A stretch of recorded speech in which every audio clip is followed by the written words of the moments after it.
My white friend once called me the N-word, showed up in blackface at a wedding, and only hired me as a diversity token. So I exposed years of fraud in his company, took his job, and now he's forced to work under me. There are moments in your life when you realize you've been played, used. And for me, that moment hit like a physical blow when I finally understood why I'd been brought into that fancy corporate office. It wasn't for my skills. It was because I was black, and they needed a token. Growing up in Maine, being one of the only black kids around meant my friend groups were always predominantly white. I thought I'd become numb to it. The N-word was practically a standard greeting, and some of my classmates even used to whip me with towels, pretending I was their slave. It was twisted. But as I got older, people seemed to get a bit more educated, and that kind of casual cruelty just stopped. Until I met Trent. It was orientation week in college, and this guy, Trent, comes up to me.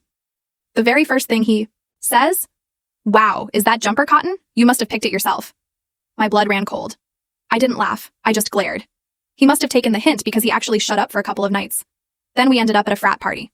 And there we were, standing near a group of attractive girls when his jokes re-emerged. "I always tell this one," he'd say, pointing right at me. "It's amazing how his ancestors used to be out on the fields. Meanwhile, he's just partying." "His head off!" The laughter erupted around him. I just looked down at the ground. I didn't want to interrupt their fun with a confrontation, so I let it slide.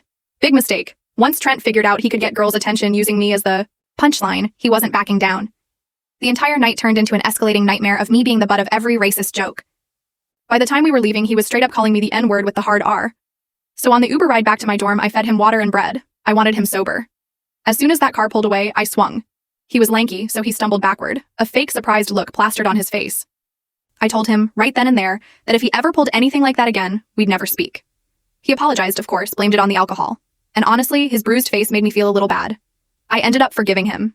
Even with everything that came next, I still don't regret it. I believe everyone deserves a second chance.